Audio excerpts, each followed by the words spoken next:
All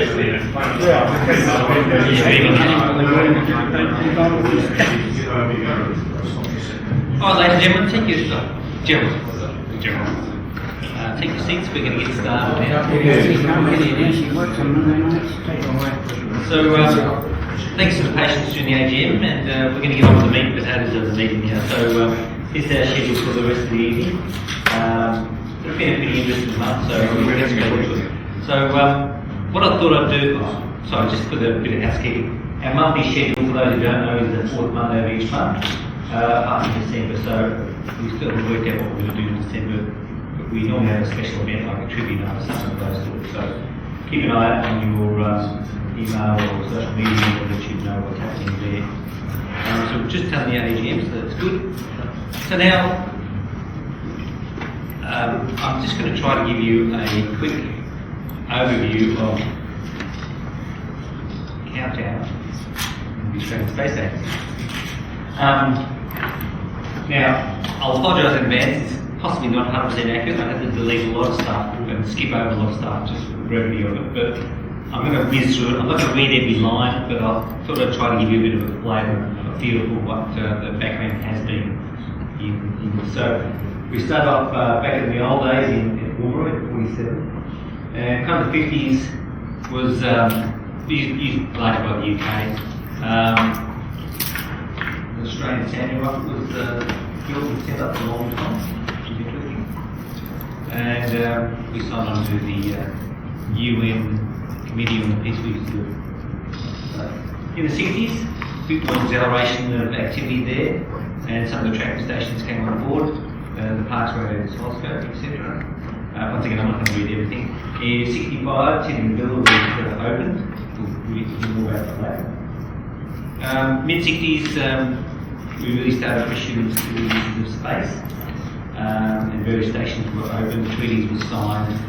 The RESAT satellite was launched out of Woomera on a Redstone rocket, and we also got involved in the rescue of astronauts and return of astronauts and return of objects agreement for the space station. 69, I don't know what happened in 69, something about space.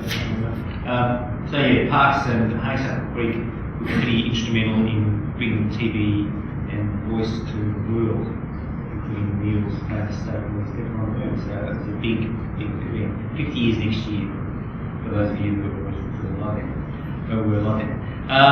Oscar 5 was launched in 70 out of the US. And the UK's first and only satellite launch aboard Black Ocean. Landsat satellite opened up a new world of observation of the Earth, and Australia really got involved in it with its experience of observation of resources and things on the ground based on their aircraft derived data. So Australia had already developed quite a bit of expertise in that area, and they actually, I didn't realise, we did a submission to the US Senate on 72, 73, remote sensing techniques training was given at the Australian Mineral Foundation, and the Remote Sensing Association was formed. And 40 companies set up in Australia this in Around that time, 77, the ESA basically vacated Woomera and moved all the stuff to Peru. And then, at this little effort here, offered Australia this full membership to the ESA, akin to the one they offered the UK. But Malcolm Fraser was heavily pressured apparently by the US military and Fine Gaps staff, and basically said no. It's the first of our missed opportunities. Move on to further in the 70s, Landsat data is getting more and more essential, and we were getting charged by the US $200,000. Management changed, and it went up to $600,000. The Reagan administration repealed the data sharing agreements in favour of commercialisation, so the costs went up for acquiring those data. In 81, Australia's National Satellite System was commissioned, like SAA. GPS in 83 really became available and became very important and became even more important as we speak now. Scully Tower was launched in 84.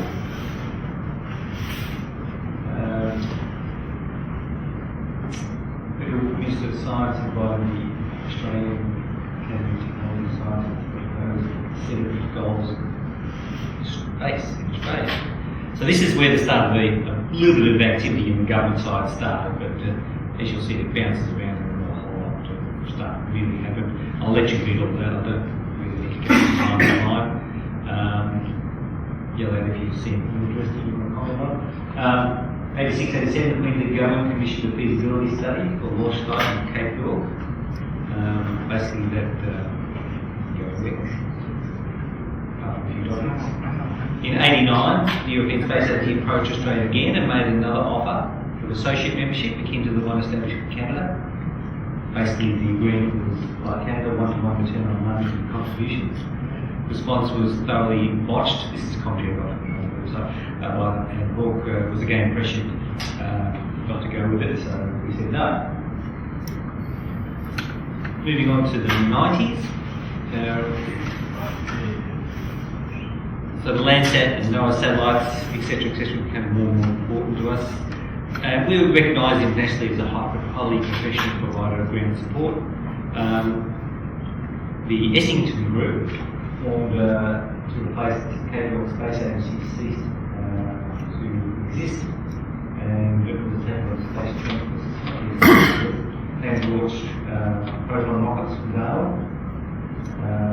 The second Australian Space Development Conference was held, and established the Australian Space Industry Chamber of Commerce, which eventually turned into the Space Industry Association of Australia, which becomes later on. 92, they convened an expert panel, Curtis Review on the National Space Program, and they created the Space Council. Robert Blaine Kistler was incorporated in Australia. Eventually, they probably wrong and finished up in 2007. 96, the government abolished the Australian Space Office and the Australian Space Council and terminated the National Space Program funding. They tried to morph into the Australian Space Agency Office, which never is. Andy Thomas was first launched on Endeavour, on space. Australia in 98 introduced the Space Activities Act, basically to provide regulatory and safety regime. Spacelift Australia was formed. Once again, a joint Russian-Australian venture. Lee will probably got more information on this than I have. Around that time, there were 5 different spaceport auditoriums in Australia, all of which were based on Russian hardware, all having set up commercial launch facilities. As we speak in 2018, we don't have themselves that. The Australian Space Council Act was 2001. Space Activity Regulations published to supplement the new Space Activity Act of 98. $100 million was given to the Australian Space Centre, and allegedly Sydney-based Australian company to build a space port at Christmas Island. They were promised, the Australian government promised the world's first commercial space launch facility at Christmas Island. However, they refurbished the hotel to get all this out. So they had an inquiry into it, 2002, and basically there was no repercussions. And they built and managed a detention centre. So apparently in 2016 they tried to buy the city. So the FedSat was launched in 2002. 2003, first deep space ground tracking station in Norcia was opened up in WA, and apparently at that time the opening of the Australian government Premier Jeff Gallop repaired their offer of the European Space Agency membership, along with free data from Rosetta and other missions. Gallop didn't understand what they were talking about, left the event and standard replied. Nobody's got opportunity. So 05, Senator Grant Chapman established the Australian Space Policy Advisory Group, which published a report. And the Standing Committee on Economics released a report on space. The report recommended immediate steps to be taken to coordinate the space activities in Australia and reduce reliance on other countries. 2009, Australian government established the Space Policy Unit. They allocated some money to it. They set up some grants program, etc. Space Industry Innovation Council was established to provide strategic advice on space. 2011, Australia entered into agreement with the European Space Agency for a cooperative space vehicle tracking program. Principles for national space industry policy released and were the first statement of Australia's space policy direction to provide a vision for Australia's use of space and space technology. Around this time, 2011-2012, Director General of the European Space Agency tried to initiate discussions again with Australia to find points of future collaboration. Fell flat, no technical competence, indifference, and lack of coordination in Australia's own. Missed opportunity. 2013, the National Space Policy was released, the Australian Satellite Utilisation Policy. They were too acquainted with space and leaving the name of the policy. Basically, it was talking about cost-effective access to space capabilities, etc., satellite usage. 2014, Australia won the host city for the International Nautical Congress, which we held in Melbourne. The ESA and CSI renewed their purchasing agreements at the Paris Air Show, continued by data from the ESA. Basically, they're saying that the charge what we're being charged for is data from the ESA. We actually intend to be a member of the European Space Agency, but I guess there's two. What they say in Westminster, very too courageous. So 2016, the Space Activities Act of 1998 and the supplement to 2001 regulations were brought to review. Key experts met in Parliament and submissions were open. South Australian Government released their own Space Innovation and Growth Strategy. The Commonwealth Government rejected another German space agency of space investment capacity building and research partnership. Say again? We launched our own V2s. Yeah, exactly. The Germans. Yeah. So once the 2017, the Ministry of Innovation and Science announced a review committee due for a report in March. The real mission, assuming that public consultations prior to IAC's audit, was to finalise the structure and interface of the Australian Space Agency. Public consultation opened to define. Over 180 submissions were received, including one from the Space Association. And they're made available on the consultation page. So if you go there now, you can find that. You can find our submission and everyone else's. Then there was a formal consultation process and roundtable meetings, which we once again attended here in Melbourne. There were in all the states. We didn't go to all. We just went to one in Melbourne. So there was over 400 people involved in that. This is my proposal for Australia. I think we've already got a tower. So if we just That's the launch escape. That's the launch escape tower. Imagine how big the rocket is. No, that's not that's the launch tower. You can have the facilities in place, and then we could also have the landing on the side. So this is my proposal, but it didn't really go. Honestly, don't touch the SCG, I don't care. So yeah, if you want to go and have a look at the responses, there were 140 responses put in. There's us there. This is a summary of what we did. Excuse the typo here. But our attached submission is there. Nothing to do with it. And that's screen snap of that. But interesting though, some of these responses, I know there's anyone who heard of Moody Space. This guy up in Queensland. This is there. He's claiming he's got all this business going on. He's going to build this launch pad in Queensland. He's government officials. This was their response. That is it. No attachment, no nothing. So, have a look at this guy.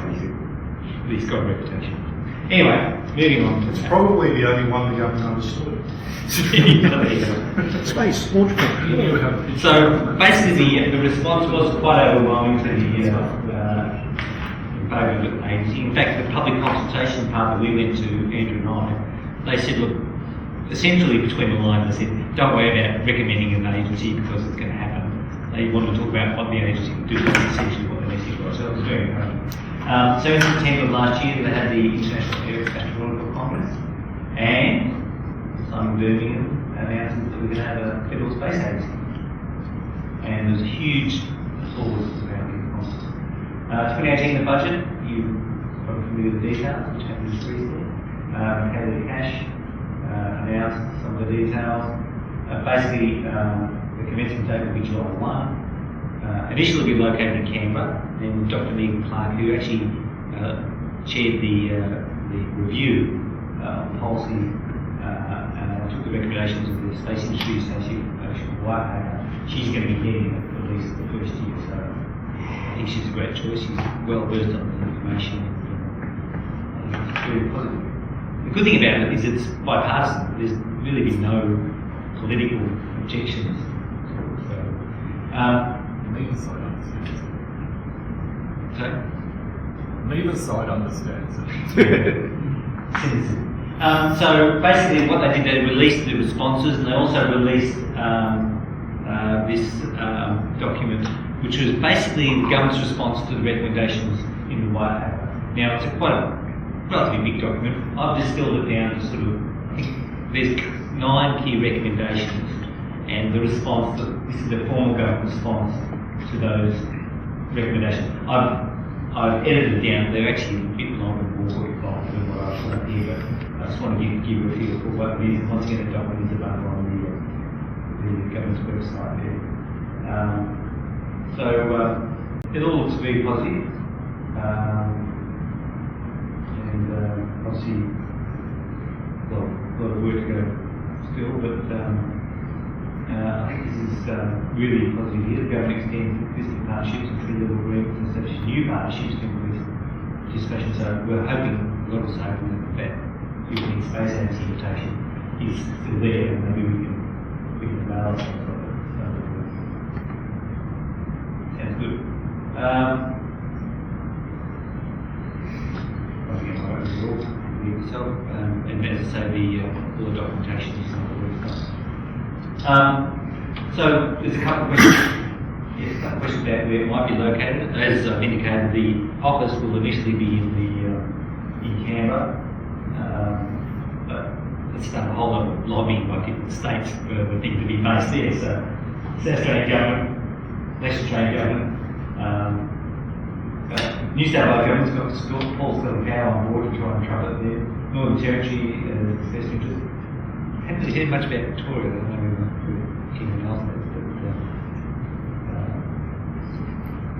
but pretty good. I mean, I did hear some talk about the Fisherman's Bend site.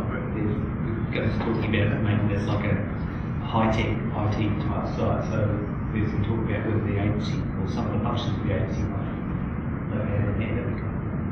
I mean, we're not talking about launch pad here, so I mean, we're all dealing with themselves with that. I think I was not talking about launch pad. Much to do like it. So that's kind of the summary. As I say, it was really 100-mile view. I probably got half a bunch of things wrong, but if anyone's got any comments or see or heard anything on that, I think it's fantastic news. It's been long overdue, and I wish them well. Yeah, thanks. It's interesting that while ESA has kept making overtures to Australia, either not understood it or rejected it or just let them die on the vine, at the same time, more in recent years, the ESO, the European Southern Observatory, and Australia have gotten in bed together. Australia is now, for want of a better word, a second-level member of that organisation. We're pumping millions of dollars per year into ESO. They have all of the big scopes in Chile, and we're moving towards full membership of that organisation. And that got a big play up in the budget papers as well. If you drill down into looking for space and astronomy, that came up big. Plus, we're big in the square kilometre array with South Africa. So Australia's always punched above its weight in astronomy, and I'm just wondering if over the years, maybe that's where politicians who are generally dumb on these things think that, well, this is sort of where we are in space. We're really big players in astronomy, and we'll leave the other stuff to the NASA's of the world and things like that. Yeah. But we are pouring millions into ESO and into the SKA, and we've got some really big projects. The only other place that got mentioned in the budget was in the defence papers. Right. With the tracking facilities that we're doing with them, with defence. Yeah. I'm not sure whether people are familiar with Professor Andrew Dempster from the University of New South Wales. He's up in the Space Engineering Division, I think it's called. He made a famous quote at our thing we did last year where he basically said, astronomy is not space.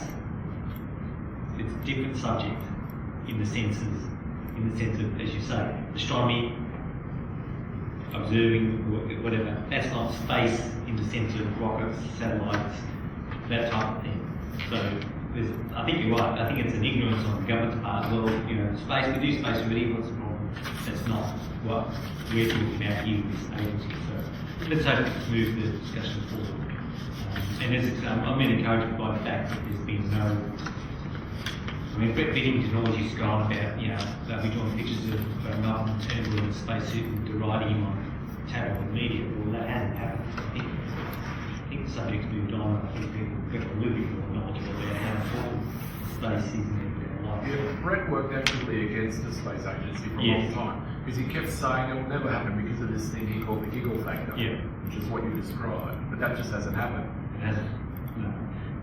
Yeah, I think it's a chicken and egg thing. I think at its time, the process has gone through, be it that it's very long and drawn out and haphazard in a way, it kind of has come at the right time for it to be. New Zealand helped a bit here too. Yeah. New Zealand was the big one. Encouraged us. Sorry, to interrupt my interruptions. But am I right in sort of dragging this supposed space industry down into remote sensing, space science, and aerospace industries, or is that just too simplistic? And at what stages are we with those really, in terms of where the country could go with this? I wouldn't pretend to have a comprehensive answer for you, but I think the whole subject of space is just so wide. It does involve electronics, engineering, medicine, all those things you described and even more. That's the great thing about space. It just covers so many, it's psychology even, it covers so many subjects. And I think Australia has demonstrated and is continuing to develop its skills in a lot of those areas. So I think we've got a lot to bring to the world and to the industry. Anyone got any commentary on that? Well, kind of around that is that she did a question and answer session earlier this week. Megan Kelly. Megan Clark. Clark, yeah. And one of the things that came up was actually the Moon Treaty, and they're planning to get that revitalised. So they're not going to be pulling out of the Moon Treaty, they're going to be trying to change the wording within it to better allow for development of the moon rather than pulling out and letting go free for all. So I think that's actually going to be quite good for industries and being one of the countries that supports that. Yeah. So. Andrew's got the mic. You've got to wait for the area council wants to speak.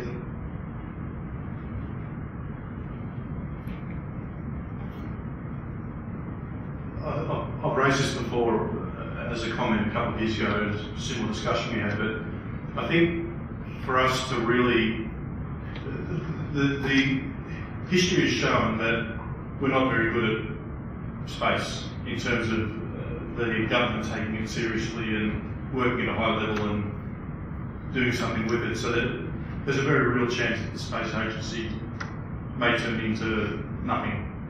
That's just the nature of how government supports industry and science and things in Australia, and the car industry, things like that. But I think if we were to be really successful in making a name for ourselves, we need to find our thing or our place. And my favourite topic in this area is Canada, with their Canadarm that they've flown on the shuttle and the space station. It's their thing. It's a highly unique thing, and it's something that we may not be flying, I don't know if we're, as a country, will ever be in space to the extent that America and Canada is even with the Canadarm, but I think we need our place. Like JAXA, for example, they're well known for landing on comets and asteroids and trying to take samples, so people have got to find their place, and I think really for this to be successful, we need to do something that's relatively ambitious but small and achievable in a specific area. They need to identify some, not necessarily low-hanging fruit, but something that's within the capability of Australian industry and academia and science, and actually do something. Set a goal, set a task. By the end of this decade we will, but there has to be something substantial come out of this, not just a bunch of pollies in industry and academics chatting about what we could do, because I think that's already happened over and over and over again. Yeah, I think you're right. This Q&A or this discussion the other day with me and Clark and others, I think what I've been able to read between the lines on the policy or the objective of the agency, which they haven't actually got a policy yet, July 1st, is to be that sort of incubator to be able to say to industry, look, the government needs to procure X, Y, Z. Who amongst you either has it or can get it or build it or deliver it to us? So part of their philosophy there is to, rather than just go, well, I'll go straight to Hughes Aerospace because I know they've got them. How do we enable local industries to either develop or build or procure and modify and customise for their purpose? So I think that's part of what they're doing, because we already spend billions of dollars on space stuff anyway. No matter whether we spend it as a retail customer in the US or Europe or try to work on our own. And there's a lot of startup companies out there in Australia already, and I think some of the funding that they're talking about to help those organisations develop, because some of those organisations can't go much further than what they are without going backing, in the sense of not necessarily get money, but government assurances that they are a reputable organisation, they can enable export permits and legal and other types of assurances, etc. So it's all that bureaucratic stuff that hopefully the agency and the government's going to be helping them to take care of. It will allow them to do that. But, it's a lot of unknowns, but you're right, dead right, the niche thing is definitely something. So for example, I understand Australia's, we've got a lot of scientific expertise in CCD use sensors. I've heard that in the past. So maybe we should actually be looking at putting our own small astronomy satellite or something like that. Or, there's something, these things don't take really, it's not a James Webb telescope, it's something small and tangible but stretches industry and stretches the scientific community, but it's not high risk at the same time. There's got to be relatively small things that are unique in their own right that we can do. And I love your example of the Canadarm, the robot arm in Canada. I mean, that's spawned a whole industry now. A lot of the robotics they use in surgery and stuff like that is directly out of those organisations that built that. Industrial robots. Yeah. So yeah, you just don't know what it can lead to.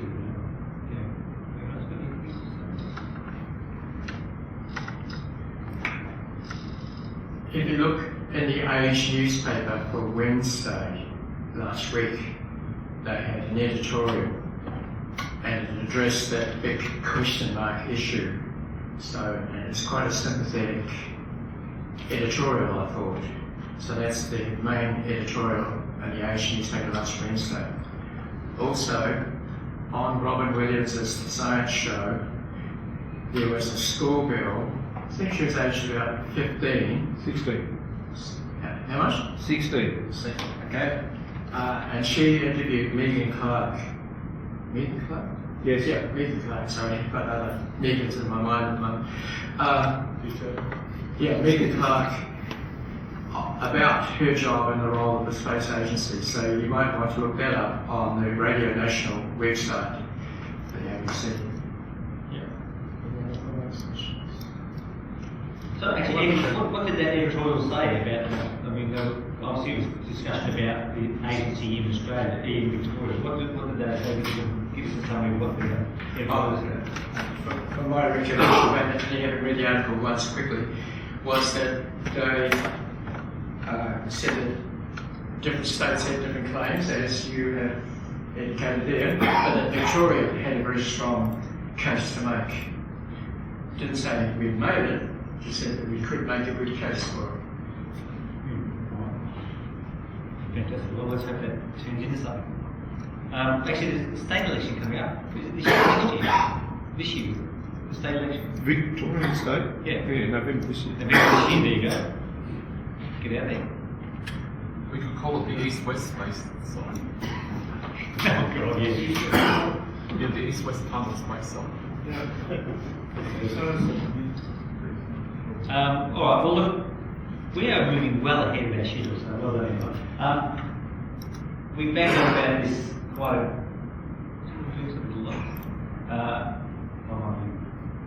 yeah, so we had Charlie Duke and Judy Griffin come out this month, wasn't it? This month, yeah.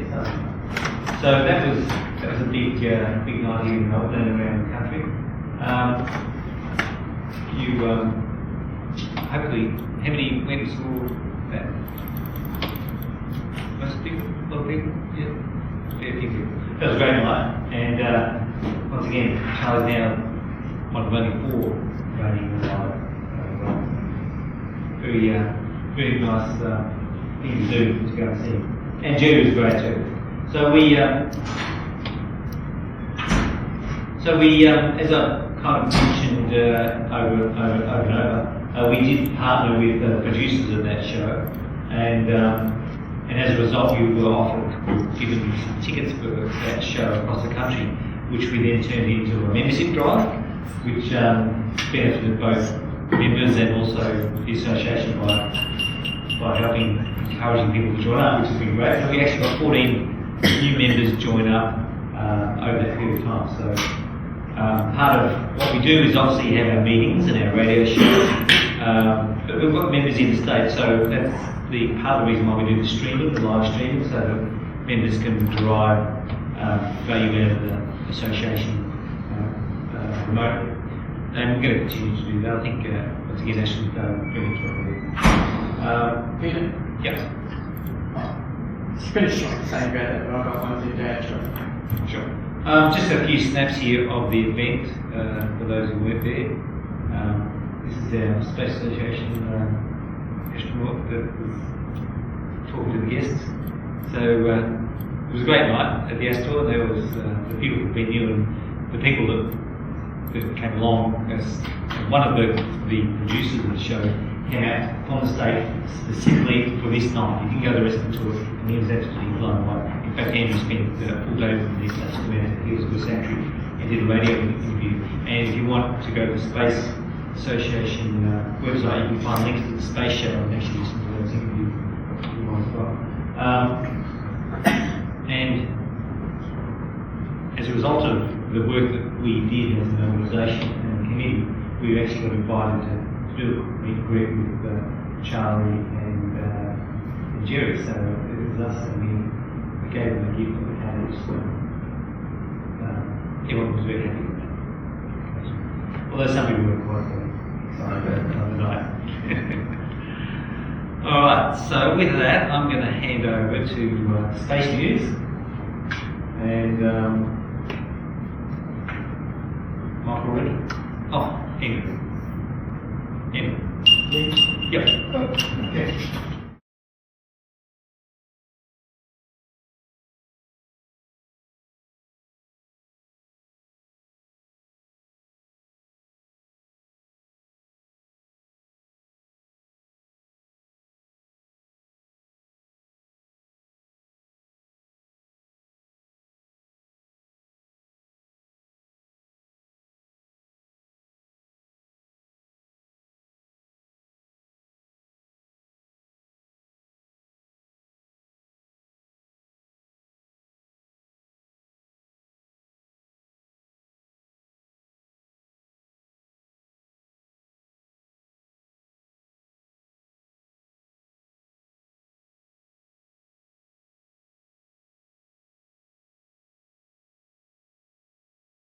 and his descriptions of them. But first, regarding the Charlie Duke and Jerry Griffin event, the next day I took the associate producer of the film, Unsung Heroes, out to Healesville Sanctuary and did an interview with him there, a 45-minute interview which I played over 3 weeks on the space show. And he was quite choked up and emotional when we got to talk about the event at the Astor. He was quite moved that so many people had come out. He said there were very few empty seats, and he was just blown away by the fact that so many people had turned up. And he made the point in the interview that people laughed at the right time, they were silent at the right time, and entirely sympathetic with what he was trying to achieve in that film. He's now working with others, of course, on a film, First Man, about Neil Armstrong. So that's what he's doing. If you want to hear those interviews, if you missed them on that broadcast, you can pick them up on the Space Show's website, which is space.southernfm.com.au. I'll tell you that later if you missed that. Except that last week's one won't be up until Wednesday. Alright. Space Science Update for this month. Several months ago we were talking about the Lagrange points. And just to illustrate this point, Where's that? there are 5 main Lagrange points called L1 through 5. Most of the spacecraft in the Sun-Earth system are orbiting L1, but there are some that are orbiting L2. So far, no spacecraft has been put into L3 or L5 or L4. Why do that? Well, this diagram shows the gravity well of the Lagrange points and how the Lagrange points are stable. You've got the gravity well of the Sun, you've got the gravity well of the Earth, or if you're looking at the Earth-Moon system, the gravity well of the Earth and the gravity well of the Moon. And you can see the diagram illustrates how there are certain stable points where you can put spacecraft and they'll sit there fairly stably, not entirely stably, for quite a long time. This shows the direction in which these spacecraft will move if you take them away from the exact Lagrange point. One of the ones that you've probably never heard of were the Artemis satellite, which was put into orbit around the Lagrange points. Now, they were initially started out studying the Earth's magnetic sphere and were in orbit around the Earth. But then they went around the Lagrange points, and one of them was put in orbit around the Moon. Another diagram showing the complex dynamics needed to get into an L point. One of the things the Chinese are going to do is land a spark or chopper on the back of the moon, and to do that, of course, to land on the lunar far side, they need to be able to communicate with it. So they're going to put a spacecraft into orbit around the L2 point, which will be able to communicate with the lander. In addition on that mission, they're going to launch, that's on the one that's going to Lagrange point, they're going to launch 2 microsatellites. This is a picture of one of them. This is the picture of the communication satellite that we had at Lagrange point. And this was taken by an earlier Chang'e mission, and shows obviously the Earth and the Moon together. While we're talking about small satellites, on the way to Mars, InSight has now been launched, due to land in, I think it's November, and on the way out, two of the CubeSats that were launched with it, and which are going to attempt to send back data from the lander as it goes down onto Mars. It took one of them, the Micro B one, which is nicknamed Wally after the movie. How many of you saw the movie Wally? Yeah, good movie. Yeah, I do. It photographed the Earth and the Moon. So already this holds the record for the most distant CubeSat communications. There's the Earth Moon system. And that's without the annotations. Now, these satellites are mapping the Earth's magnetic field. And they found that there's and this is announced about maybe 2 years ago now, that there's not just two Bannon radiation belts, but there's a third one as well. And this illustrates the finding of those satellites. Turns out the magnetic field is incredibly complicated. The blue lines are the magnetic field lines, and the squirrely squiggles are the spiraling particles in the Earth's magnetosphere. And they can actually move quite rapidly. Yeah, I pressed the wrong button here. Yeah. They can move from the North Pole to the South Pole in about a second or two. That's how fast they travel. And they tend to down and come back to and fro until finally they jump down into the atmosphere and cause the aurora. So they're particles. What sort of particles are they? Mainly protons and electrons. Mainly protons and electrons captured from the solar wind. Meanwhile, on Mars, Curiosity has had a problem with its drill. For about 2 years now, it hasn't been able to drill any targets. So they experimented with a new technique of percussive drilling. Bang, bang, bang, bang, bang, bang, bang, bang, bang. And they managed to get around about 50 millimeters into the rock. And the last report a few days ago, they're now trying to work out how to get the sample from the hole into the measuring device that's going to analyse the rock. So yeah, it looks like they might be able to start drilling again on the Curiosity rover. Meanwhile, Mars 2020, progress is being made on that, and this is a 3D printed Mars cam. That's the camera, the main camera that will take the most popular pictures of Mars from the Mars 2020 rover, and it's been 3D printed. And the coin down there gives you an idea of the scale of this camera.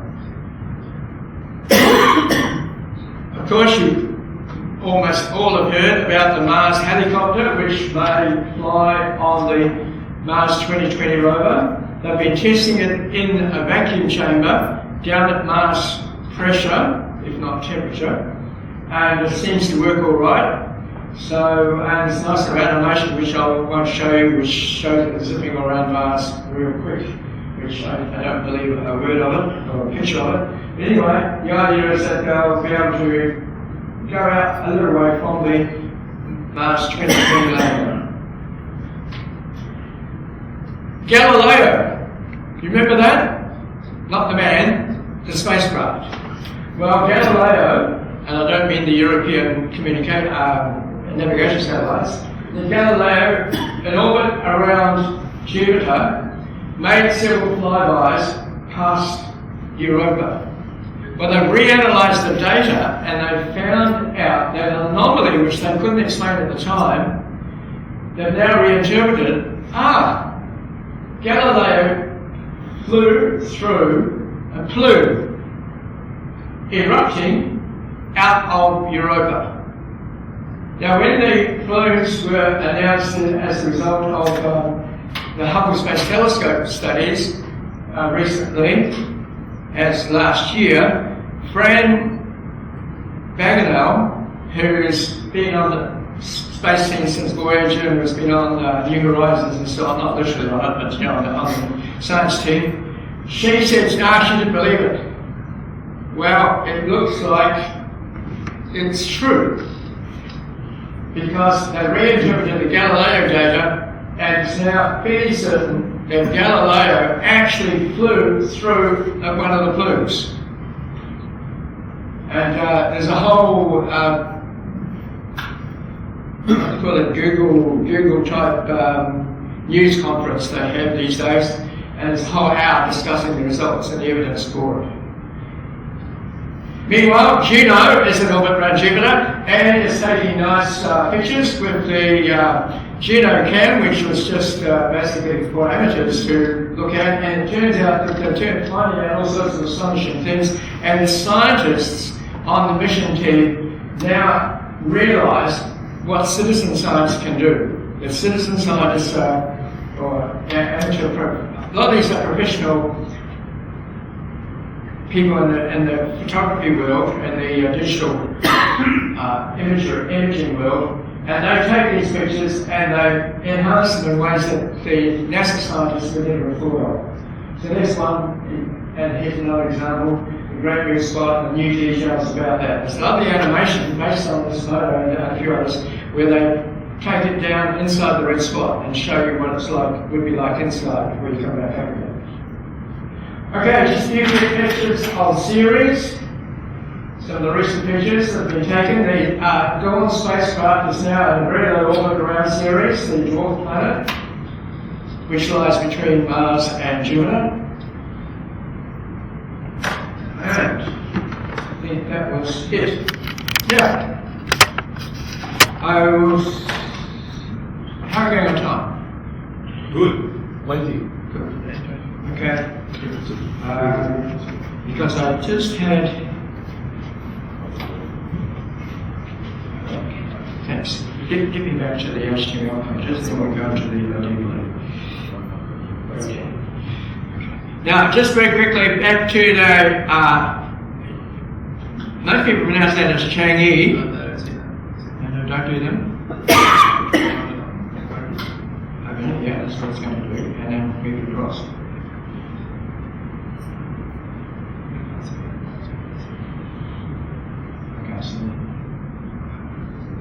Okay, I'm trying to open a web page for you, by the way. It's archived locally, but. Oh, skip it.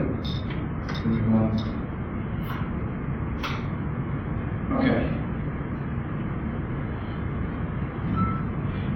And that's one of the Chang'e relay satellite. And that's going to be launched before the other one. And you're right across. Right.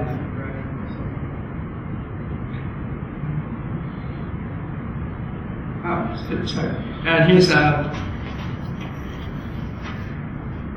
more details about that and what it will do.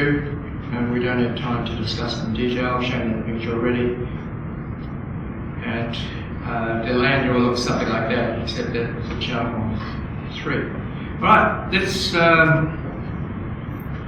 back out of there and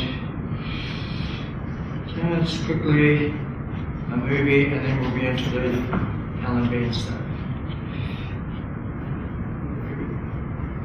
Here we go.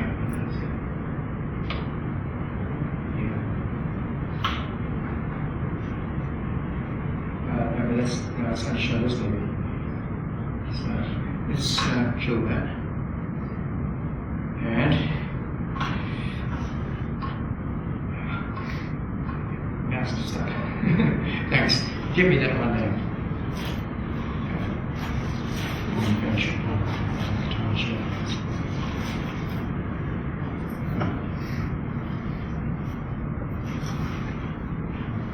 This is an eclipse of the sun. You saw a moment, eclipse up there. Okay. One seen by the Discover satellite, and the other one's seen by Himawari, which is our main weather satellite here in Australia. It's a Japanese satellite.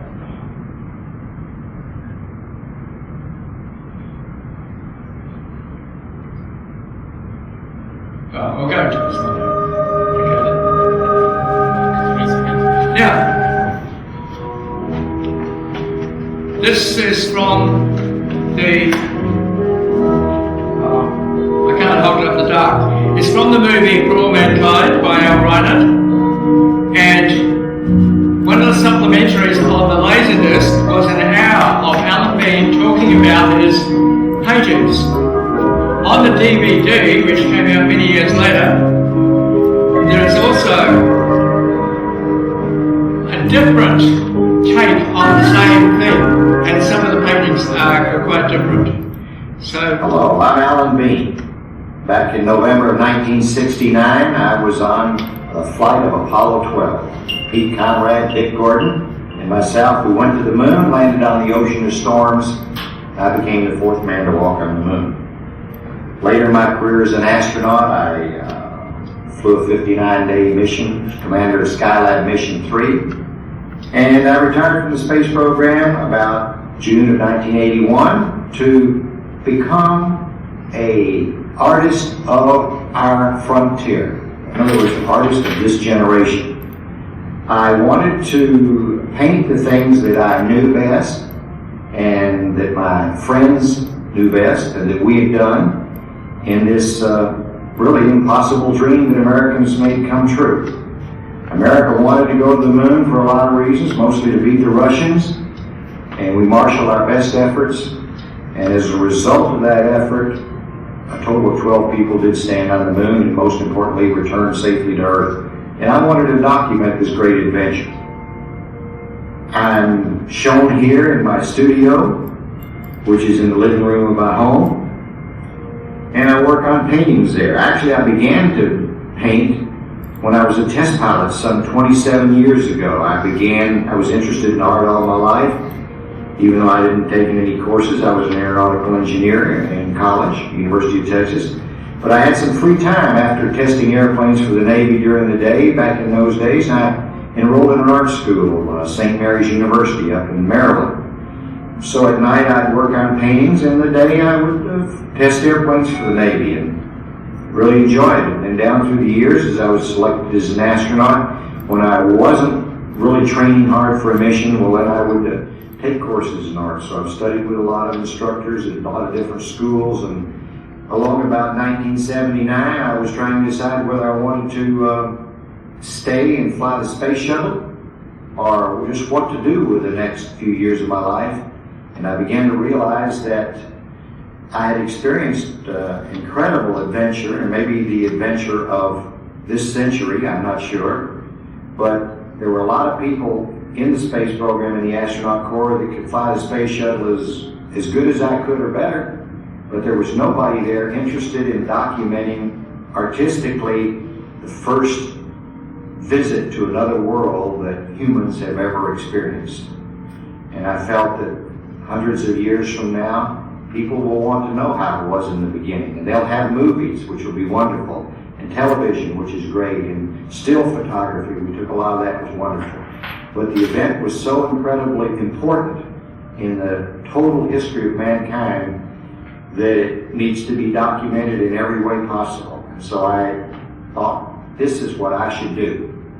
And my dream now, it used to be to fly in space and walk on the moon and things like that. And my dream now is to create a body of paintings that tell the story of Apollo, tell the human aspect of it in such a way that 100 or 200 years from now, there'll be books in schools on Earth and on the moon by then, and on Mars maybe, and certainly in space station, where kids will open the book and see the painting and read the story and say, you know, I think those guys were crazy to do what they were doing, but you know, maybe I ought to think about taking the next step somewhere. I don't know where they'll be going then, but certainly humankind is not going to stand still.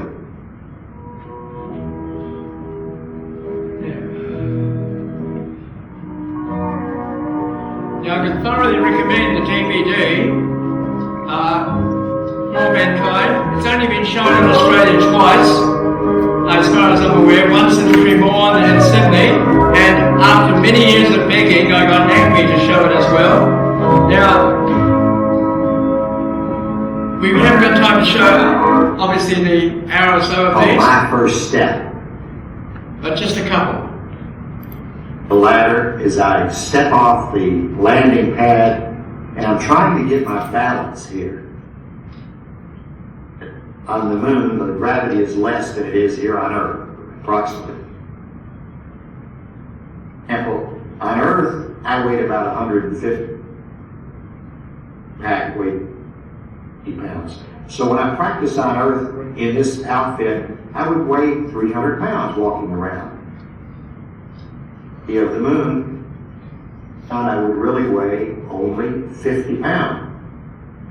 The pad on me there, first of all, I felt real strong because when I raised my arm, instead of raising maybe 1/6 of that, or 5 pounds, but that all the time, it just felt like so easily today. I must really feel good. Another effect, though, that wasn't so much fun was the fact that I was only pushing down on the soles of my feet with 50 pounds instead of my normal 150 or my normal food. Happened. Pushing 50 pounds as I would start to lean to the left or the right, I would lean, wanted to, before the bottoms of my feet would say to my brain, you're starting to lean too. I'm there. My legs to start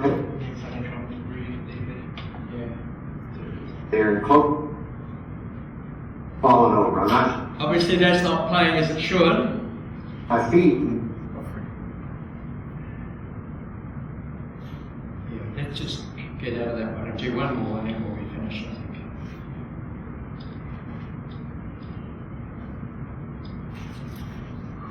I can assure you it plays properly on the normal DVD player. It's just why you're getting it up. Yeah, the film came out first of all on Laserdisc. You have the thing here. And it has a commentary on the Laserdisc by RMIT, the filmmaker. Back in the days of videotape when there were no commentaries. The DVD, they've redone the commentary and it's now by Charlie Duke and RMIT together.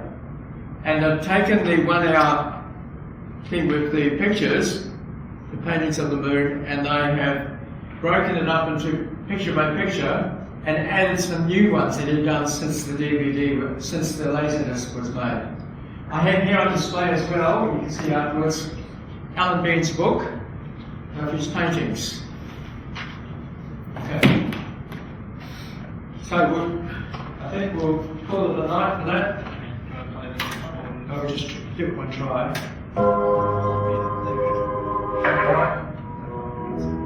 X.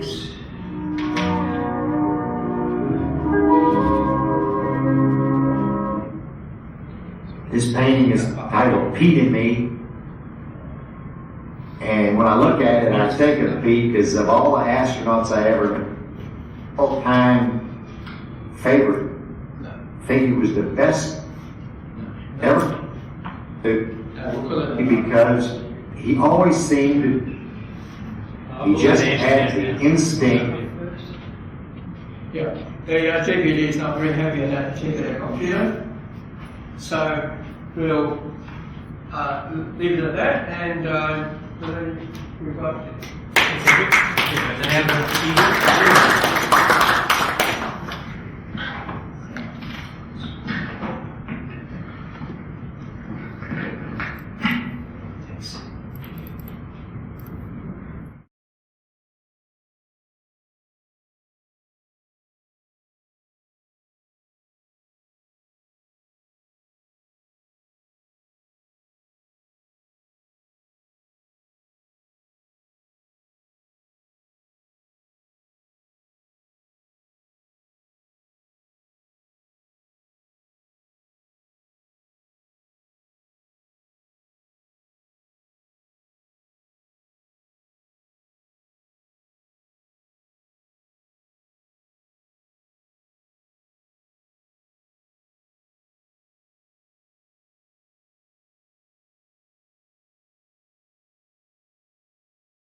last week when I talked to Angelo, he allowed me to use probably one or two slides to talk about my favorite topic, lunar orbital platform gateway, especially what happened with in terms of recent changes and how NASA and Roscosmos agree about the only one model which is supposed to supply by Russians, which adult endocrine model. Unfortunately or unfortunately, it was sliding changes in management of Roscosmos from last Thursday, so because of this I have 12 slides instead of one or two. So be patient, if it's too slow, let me know. Okay, meanwhile in Russia, Roscosmos has a new chief. Because of election of President Putin in March, there are some shakers and movers in the Russian government, and this gentleman,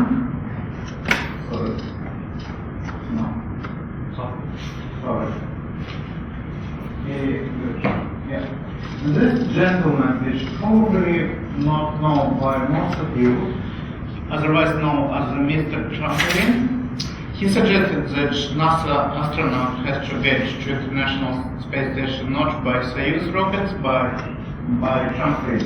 This has happened after March of 2014, when this gentleman, Dmitry Rogozin, was in charge of Russian military-industrial complex, and President Obama made him persona non grata.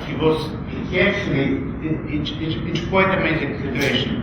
The general director of Roscosmos is under sanction of US and probably a couple of other governments. So I have no idea how he is going to he personally can be present on any negotiation, and we'll talk about this.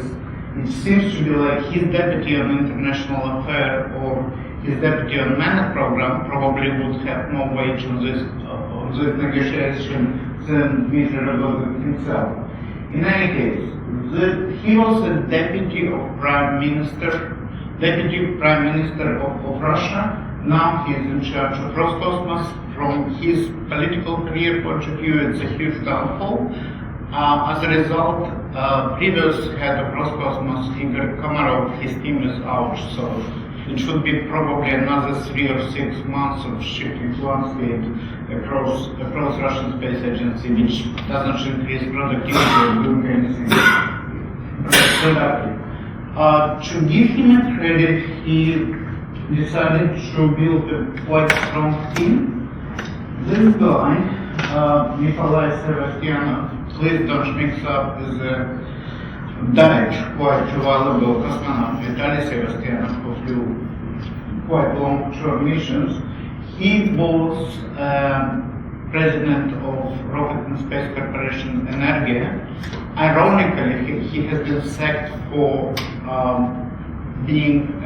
supporting Russian lunar plans without approval of Russian Space Agency. Now he is the deputy of Dmitry Rogozin. He also has connection with the Russian gas industry. He was in charge of Russian gas industry reconnaissance satellites. And he also was working as a deputy of governor in Amur region where they started to build Vostochny spaceport. Another guy, Yuri Yurevich, effectively is the father of Russian GPS system. So far, I didn't see any better team in Russian space agencies than we have right now. So actually, it's a good news. The bad news, Dmitry Rogozin has a plan to combine Russian civil agency with military-industrial complex. They try to cut costs and to make sure that plants for producing military missiles, ballistic missiles, and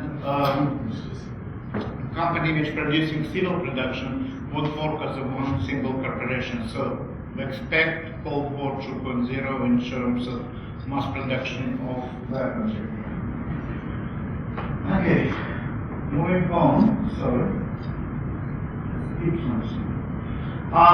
was announcement last month that Russian cosmonaut Hooter would fly to the moon orbit aboard the Orion spacecraft in exploration mission 3, approximately time 2024.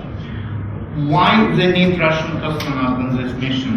Because Orion will build as a secondary payload. They probably will rocket would deliver Russian aerial and docking module or element, depending who you're talking to, NASA or Roscosmos, and they need somebody who will supervise installation or docking of this element of lunar orbital station with the base element which called propulsion and power module. So expect Russian cosmonaut will fly in this spacesuit on board of Orion.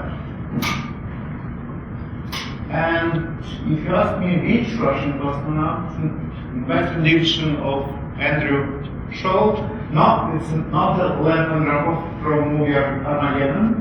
It's not Mikhail Tulchinsky from movie Deep Impact. By the way, this is fictional Russian cosmonauts.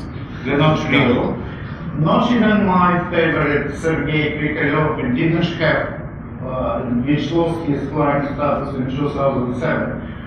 I mentioned Sergei Konstantinovich Krikalev by two reasons.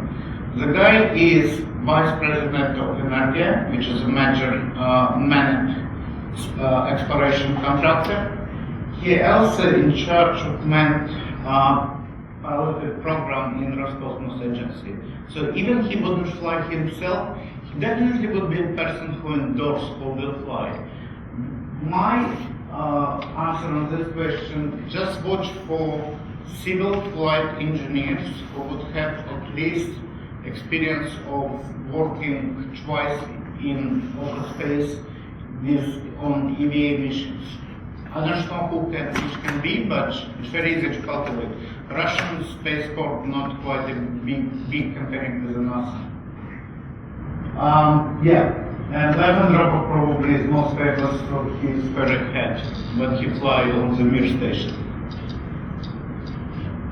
Budget for orbital station has been confirmed by NASA. It's, at this day, it's approximately slightly about $500 million for 2019 financial years and total $2,007 billion for next 5 years.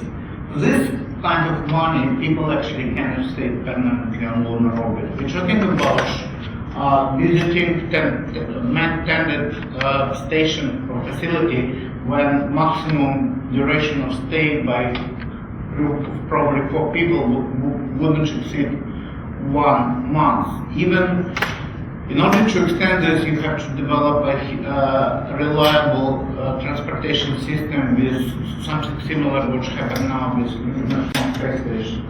Okay, Russian budget for his one model, at the moment, zero, absolute nothing.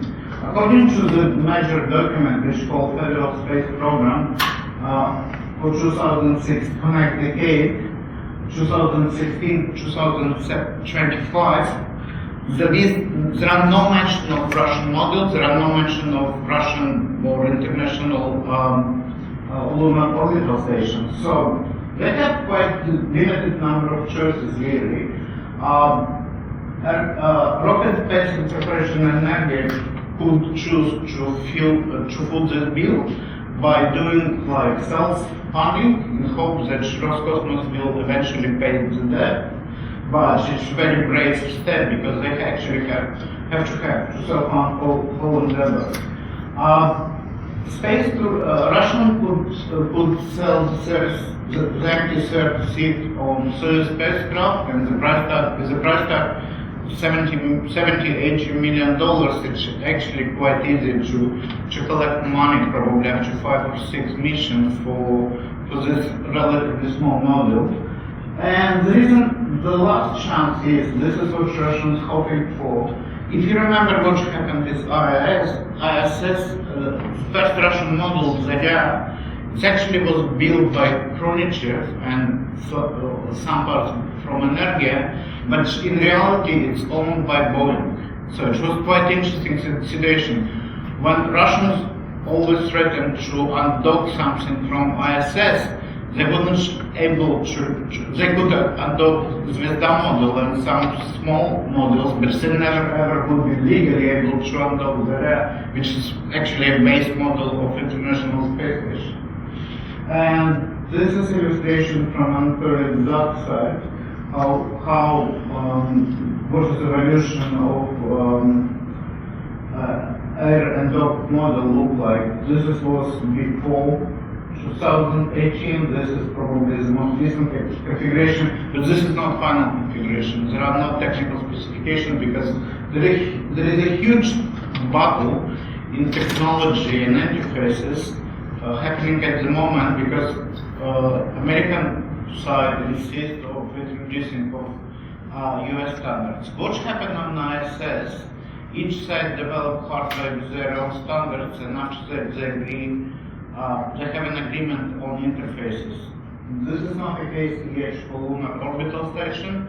US insisted they agree only on standard for docking units, which would be supplied by Energia. By the way, this standard extends not only for Orion and Russian Federation spacecraft. Boeing joined this agreement, so Boeing spacecraft would be equipped with Russian docking units as well. Not so sure about SpaceX. I didn't hear anything what would happen on SpaceX and how SpaceX would dock with something which is supposed to be on Earth's orbit when the satellite should fly. Plan of Russian missions to the moon at the moment.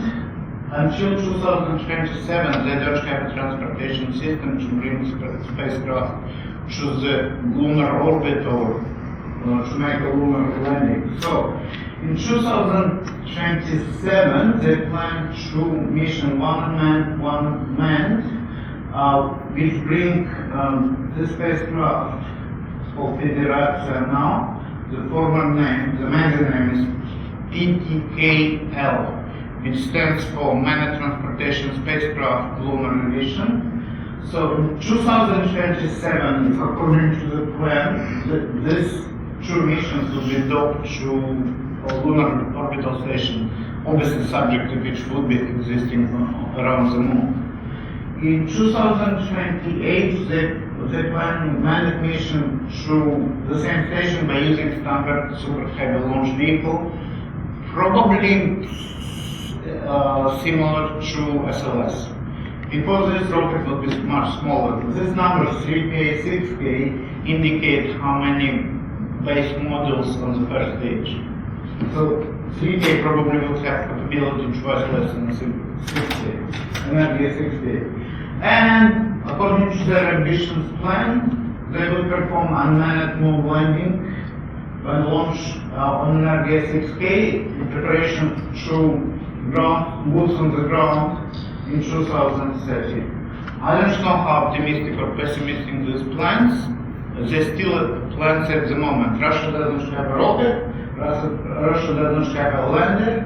They're working for the last 20 years on spacecraft which would fly first time in Earth's orbit configuration probably around 2022. So we still have to wait 4 years until spacecraft will become space forces. So this is ultimate goal. There are some hardliners in Russia as well. They're joking that they don't like to be on secondary roles. So the whole future of the International Lunar Orbital Station at the moment probably depends on the summit between Russian and US president, which nobody knows when and how it will happen. Meanwhile, NASA working on their Plan B. They use codes as a template and they try to fund some private company which can bring something to the table. So there are six companies who working on powered propulsion element, xenon-powered propulsion module of the station, the base module. There are also 6 companies who are working on habitation element. But according to plan, there has to be at least 2, but they have to do some stuff. And since 2013, NASA is trying to see the lunar catalyst, lunar cargo transportation and landing by touchdown program. At the moment, 3 companies playing major role to move it forward, and they're hoping that these cargo vehicles would deliver in next, evolutionary would be able to deliver up to 5 tons of cargo and crew in many configuration. This is what I have for today.